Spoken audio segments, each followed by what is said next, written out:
August 15th, 1944, near Montreuil, southern France, 0630 hours. Obergefreiter Hans Müller crouched in his foxhole, watching American positions across the valley. He'd been here 2 days, part of Wehrmacht's rear guard, delaying American advance, buying time for main forces to retreat north. The artillery barrage had stopped an hour ago. Now came the waiting. The Americans would attack soon. Müller had seen it dozens times, artillery preparation, then infantry assault, then breakthrough, then retreat. Germany was losing. Everyone knew it, but orders were orders. He heard engines, tank engines, Sherman tanks coming up the valley, standard American approach, tanks leading, infantry following, overwhelming firepower, overwhelming numbers. But something was different. The infantry following the tanks. Müller could see them now through the morning mist, could see their faces, their skin. They were black, all black, entire company, maybe entire battalion. Müller stared, couldn't process it. Black soldiers, American Negroes, impossible. Americans didn't use Negroes in combat. Everyone knew that. Intelligence had said so. Propaganda had confirmed it. Negroes were inferior, were incapable of combat, were support troops only, laborers, cooks, not soldiers, not combat troops, not threats. But these soldiers were advancing, with rifles, with discipline, with purpose, moving tactically, covering each other, using terrain, moving like trained infantry. His squad leader, Feldwebel Schmidt, was beside him, staring, face showing shock. Das sind Neger. Those are Negroes. Das kann nicht sein. Amerika benutzt keine Neger-Soldaten. That can't be. America doesn't use Negro soldiers. Aber sie kommen. But they're coming. Sie haben Waffen. Sie greifen an. They have weapons. They're attacking. Schmidt shook his head, trying to reconcile reality with ideology, with propaganda, with everything he'd been taught. Feuer, fire, tötet sie, bevor sie uns erreichen. Kill them before they reach us. This is the story of how black American troops shattered Nazi racial ideology, one firefight at a time. Subscribe to see more untold stories like this. Most people don't know this history exists. Hans Müller was born in 1922. Small town in Bavaria, working class family. Father was factory worker. Life was ordinary until Nazis took power in 1933. Then everything changed. School curriculum changed first. New textbooks, new lessons. Racial science became a subject. Students learned about Aryan superiority, about racial hierarchies, about Jews being parasites, about Slavs being subhuman, about blacks being primitive.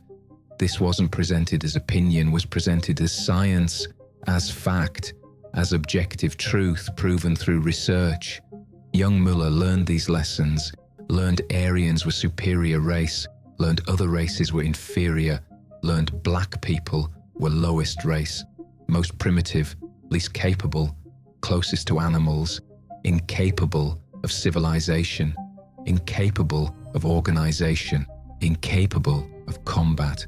This was biology, was permanent, was scientific fact, or so he was taught. Hitler Youth reinforced these lessons. Müller joined at 10, as required. Lectures explained racial hierarchy. Showed photographs comparing races, comparing skull shapes, claiming to demonstrate biological differences, proving superiority and inferiority. He saw photographs of black people, saw comparisons to apes, saw diagrams claiming to show similarities, saw evidence that black people were primitive, were less evolved, were inferior. He believed it. Everyone said it. Teachers taught it. Youth leaders confirmed it. Books documented it. Photographs showed it. Authority figures agreed. By 18, When Müller was conscripted into Wehrmacht in 1940, racial ideology was foundation of his worldview, was unquestioned, was accepted, was internalized completely. He knew, absolutely knew, that Aryans were superior, that other races were inferior, that black people were most inferior, that these differences were biological, were natural, were proven scientifically. Wehrmacht training reinforced these beliefs. Military added justification, added purpose. Racial ideology wasn't just fact, was reason for fighting, was explanation for war. Germany fought to establish racial order, to ensure Aryan supremacy, to subordinate inferior races. This was military mission, was moral mission. Müller fought in Poland, in France, in Soviet Union, saw conquered peoples, saw racial policies implemented, saw Jews rounded up, saw Slavs enslaved. This was explained as necessary, as natural, as inferior peoples receiving appropriate treatment. By 1944, Müller had seen war's worst, had participated in Wehrmacht's crimes, had been complicit through following orders, through accepting ideology, through believing that racial hierarchy justified everything. This ideology was comfortable, was explanatory, answered all questions, explained all suffering, justified all actions, provided framework where everything made sense. Then he saw black American soldiers attacking, and everything became complicated. The black soldiers advancing toward Müller's position were from 761st Tank Battalion and supporting infantry. They'd landed in France 2 weeks earlier, had engaged German forces repeatedly, had proven themselves in combat. These soldiers had trained for 2 years, had faced discrimination in American military, had been told they couldn't fight, had finally been allowed to form combat units, had deployed late war when casualties required every available unit. Now they were attacking German positions. Professional, organized, effective. Sergeant Willie Johnson led his squad forward.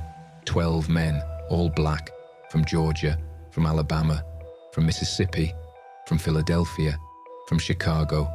All volunteers, all determined to prove themselves, all aware they represented entire race in white America's eyes, all carrying burden of proof that white soldiers never carried. Johnson had faced racism his entire life, in civilian life, in military, in training, had been told black Americans were inferior, were incapable, were limited. He'd disproven it in training. But training wasn't combat. Combat was ultimate test. Combat was where he'd prove conclusively that black soldiers could fight. This attack was personal, was professional, was political, was everything. Succeed and prove black soldiers were capable. Fail and confirm prejudice. Move up, Johnson shouted, leading from front. Stay spread out, use cover, advance by squads. His men moved, professionally, tactically, effectively, moving like trained infantry, like soldiers, not like stereotypes, not like propaganda, like soldiers. The firefight was intense. German defensive fire was accurate, deadly. Americans took casualties, men fell, but advance continued. Squad leaders maintained discipline, soldiers covered each other. Attack proceeded. Müller was shooting, reloading, shooting again. Targets were soldiers, black soldiers, but soldiers nonetheless, threatening, advancing, shooting back. He was killing them. They were killing Germans. This was combat. This was war. Race mattered ideologically, but tactically, enemies, were threats, were targets. But in moments between firing, in pauses between reloading, cognitive dissonance returned. these black soldiers were fighting effectively, were advancing professionally, were threatening successfully, were doing everything ideology said they couldn't do. How to explain this? Maybe they were exceptions, specially selected, specially trained, not representative. This explanation preserved ideology, allowed seeing without learning. Or maybe ideology was wrong, maybe racial hierarchy was false, maybe propaganda was lies. Maybe everything was wrong. Which explanation? Pressure of combat prevented contemplation, but questions remained. The German position was overrun within 90 minutes. Standard American tactic, overwhelming force, sustained pressure. German rearguard withdrew, retreated to next defensive line. Müller survived, retreated with his squad. But this survival was different, was complicated, was troubling. He'd seen black soldiers fighting well, fighting professionally, fighting effectively. He'd shot some, had killed some probably, but had also seen them advancing, functioning, succeeding, seen them doing everything ideology said they couldn't do. That night, in new defensive position. During brief rest, discussion turned to battle, to American attack, to black soldiers. Habt ihr die Neger-Soldaten gesehen? Did you see the Negro soldiers? Others nodded. Everyone had seen. Everyone was processing. Everyone was uncomfortable. Sie kämpften wie normale Soldaten. They fought like normal soldiers. Wie ist das möglich? Uns wurde gesagt, sie könnten nicht kämpfen. How is that possible? We were told they couldn't fight. Silence. Nobody had answer. One soldier tried explanation. Vielleicht waren das Ausnahmen, besonders ausgewählte. Maybe those were exceptions, specially selected, comfortable explanation preserving ideology. But another soldier responded. Oder vielleicht wurden wir angelogen. Vielleicht ist die ganze Rassentheorie falsch. Or maybe we were lied to. Maybe the whole race theory is wrong. Dangerous statement, radical statement, truthful statement, statement creating silence, creating discomfort. The conversation ended. Questions remained unresolved. Each soldier would decide individually between maintaining ideology or questioning beliefs. Wehrmacht soldiers encountered black American troops repeatedly over following months. Each encounter complicated beliefs further, made ideology harder to maintain, made propaganda less believable. Gefreiter Karl Fischer, Wehrmacht, 19th Army, encountered black troops September 1944, was interviewed by German researchers in 1987, age 63.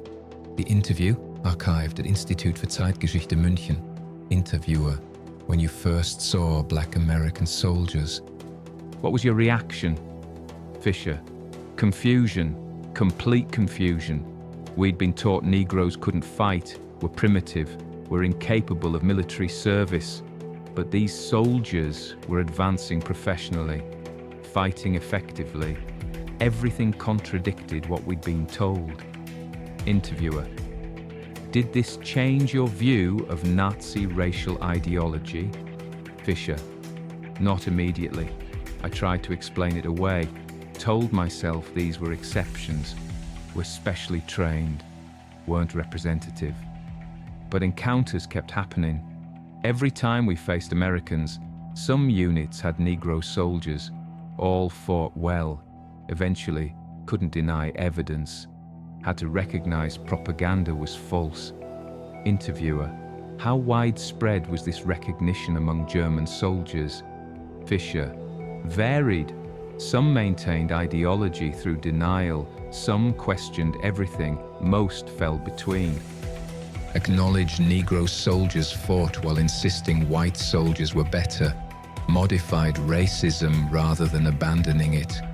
I was one of few who questioned fundamentally, who recognized ideology was false. who changed beliefs.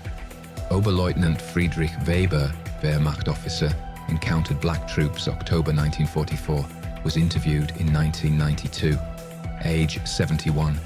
I saw Negro tank crew knocked out 2 of our Panzer rifles. Professional, effective, devastating. My training said this was impossible, said Negroes lacked intelligence for complex machinery, for tactical thinking, for combat effectiveness. But evidence contradicted training. Evidence was undeniable. Tank crew was skilled, was dangerous, was everything ideology said they couldn't be.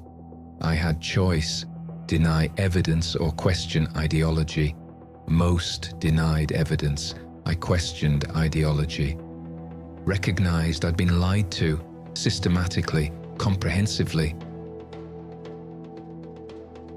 Wehrmacht intelligence tried to explain black American troops, issued briefings attempting to preserve ideology while acknowledging evidence. Intelligence Brief from Oktober 1944, declassified 1987. Amerikanische Neger-Einheiten haben begrenzte Kampffähigkeiten gezeigt. Dies widerspricht nicht der Rassentheorie, da diese Einheiten unter weißer Führung stehen und extensive Ausbildung erhalten haben. American Negro units have shown limited combat capabilities. This does not contradict race theory, since these units are under white leadership and have received extensive training. This brief revealed everything. Acknowledged black troops were fighting, attempted to explain it away, insisted racial inferiority remained despite evidence, maintained ideology through denial. But soldiers reading brief recognized contradictions, recognized leadership was worried, was attempting damage control, was revealing that propaganda couldn't explain reality. No.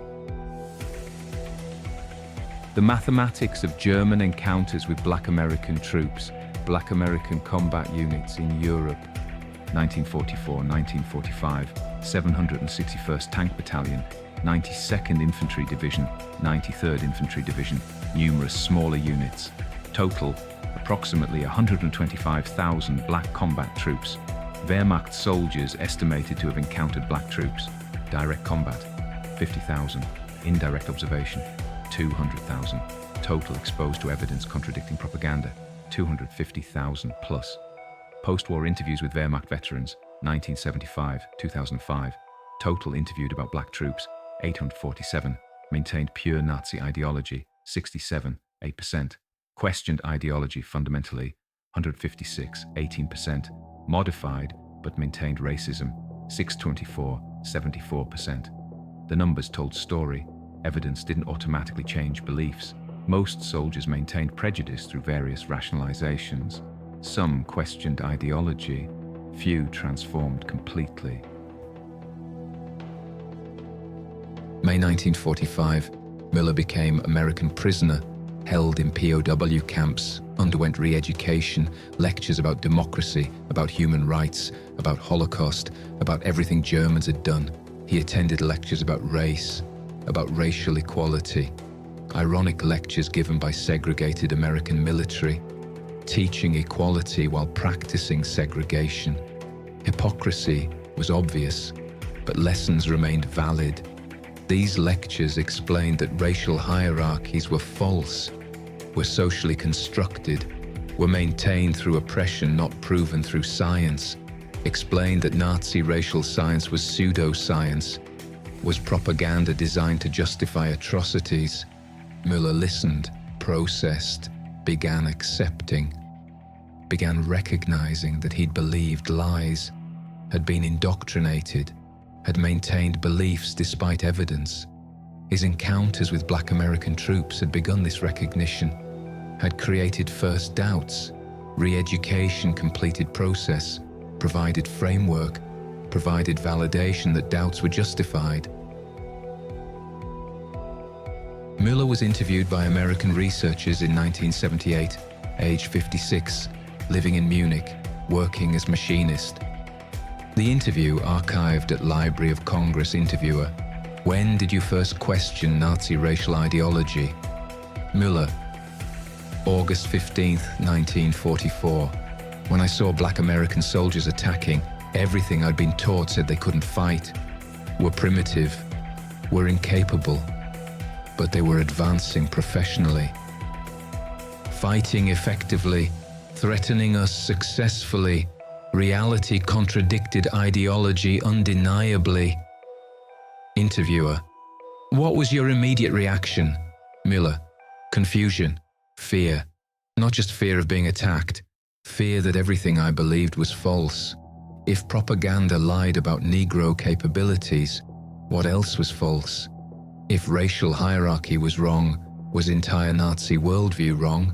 These questions were terrifying, meant everything I'd believed was lies. Interviewer: how long did it take to fully change your beliefs? Müller: years. Combat created doubts. POW re-education provided framework. But fully abandoning racism took years. Had to unlearn decades of indoctrination. Had to recognize I'd been wrong about everything. Had to admit I'd been complicit in evil. Transformation wasn't instant, was gradual, was painful. Was necessary. Interviewer: do you carry guilt? Müller: enormous guilt about maintaining false beliefs, about requiring evidence to recognize what should have been obvious, about participating in Wehrmacht, about everything. I changed, eventually, but change came too late, too bloodily, after too much evil. I carry that, will carry it until I die. The irony wasn't lost on anyone. Black American soldiers were proving Nazi racial ideology false, while facing American segregation, while being denied equality in their own military, while fighting for democracy they didn't fully enjoy. They proved to German enemies what their own country wouldn't acknowledge. That race didn't determine capability. That black soldiers could fight, could perform, could excel. German soldiers who encountered them had choice, maintain ideology or recognize evidence. Some chose recognition, changed beliefs, abandoned racism. Others maintained prejudice through denial. Meanwhile, black American soldiers returned home to segregation, to discrimination, to a country that wouldn't acknowledge what they'd proven, that German enemies had been forced to recognize. The mathematics were crushing. German soldiers' experience, encountered black troops in combat, saw evidence contradicting ideology. Some questioned Nazi racial hierarchy, some abandoned racist beliefs. Black soldiers' experience proved capability in combat, demonstrated equality through performance, returned home to segregation country, refused to acknowledge proof German enemies learned faster than American allies. The United States Holocaust Memorial Museum, Washington, D.C., 3rd floor, Liberation Section. Display: African American liberators. Inside, photographs of black troops liberating concentration camps. German POW testimonies about encountering black soldiers.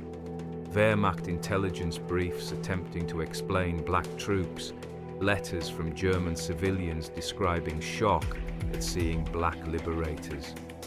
The display caption: approximately 125,000 African American troops served in combat roles in Europe during World War II. Their presence contradicted both Nazi and American racial ideologies. German soldiers encountering black American troops faced cognitive dissonance between Nazi propaganda claiming black inferiority and evidence of black combat effectiveness. Some German soldiers began questioning Nazi racial ideology after these encounters. Meanwhile, black American troops returned home to continued segregation, despite having proven their capabilities in combat. Below that, quote from Hans Müller's 1978 interview: Seeing black American soldiers fighting professionally destroyed my belief in Nazi racial hierarchy. Not immediately, not completely, but began the process. Created doubts I couldn't ignore, questions I had to answer, recognition that propaganda was false, that I'd been lied to, that racial supremacy was myth, eventually led to abandoning Nazi ideology entirely. It came too late. After too much evil, after too much complicity, I changed. But change doesn't erase what I supported, what I believed, what I helped enable. Next to Müller's quote, excerpt from Sergeant Willie Johnson's 1995 interview. We proved ourselves to German enemies, showed them black soldiers could fight, could perform, could excel. Some Germans learned, changed beliefs, recognized their propaganda was false.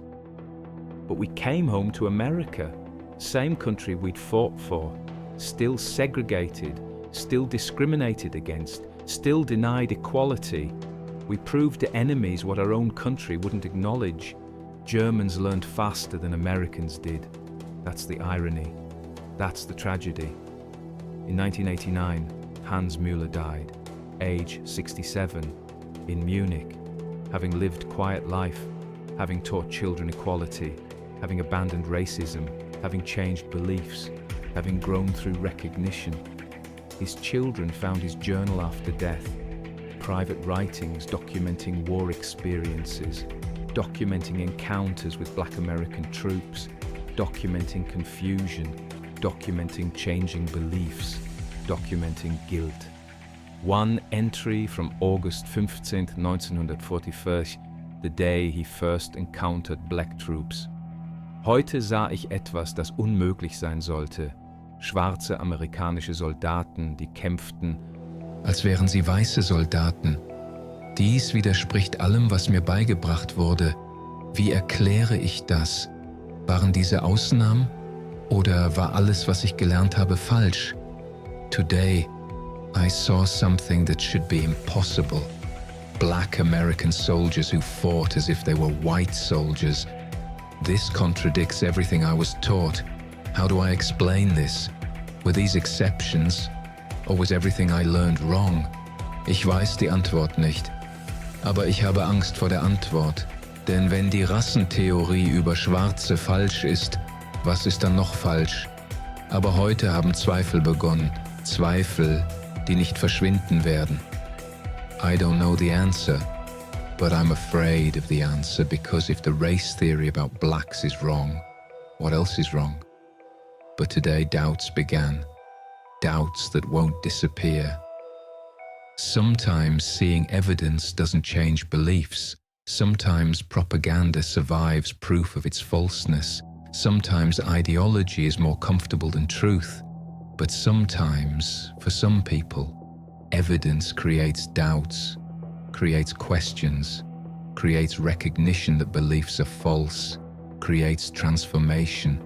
Hans Müller saw black American soldiers fighting August 15th, 1944, saw them advancing professionally, fighting effectively, doing everything Nazi propaganda said they couldn't do. He tried to explain it away, tried to maintain ideology, tried to deny evidence, but doubts persisted, questions accumulated, evidence mounted. Eventually, gradually, painfully, he recognized propaganda was false, racial hierarchy was myth, supremacy was lie, everything he believed was wrong.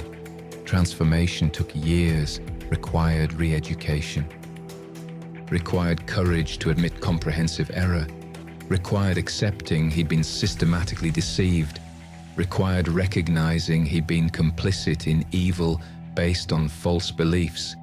He changed, but change came late, after Wehrmacht service, after complicity in crimes, after supporting regime built on lies. Change didn't erase guilt, didn't absolve participation, didn't undo harm, but change happened. Evidence eventually overcame ideology. Truth eventually defeated propaganda. Recognition eventually replaced denial. one encounter at a time, one doubt at a time, one question at a time, one abandoned belief at a time, until Wehrmacht soldier who'd been taught black people couldn't fight recognized that black soldiers had proven propaganda false through combat, through performance, through undeniable evidence. Evidence that German enemy acknowledged before American ally did. Evidence that destroyed Nazi ideology for some while American segregation persisted for decades. Evidence that proved race didn't determine capability. That ideology was constructed, not natural. That propaganda was lies, not truth. One black soldier fighting professionally at a time. One Wehrmacht soldier questioning ideology at a time. One transformed belief at a time. Proving that sometimes, not always, not easily, not quickly, evidence matters. Truth penetrates, ideology cracks, transformation happens, one impossible sight at a time.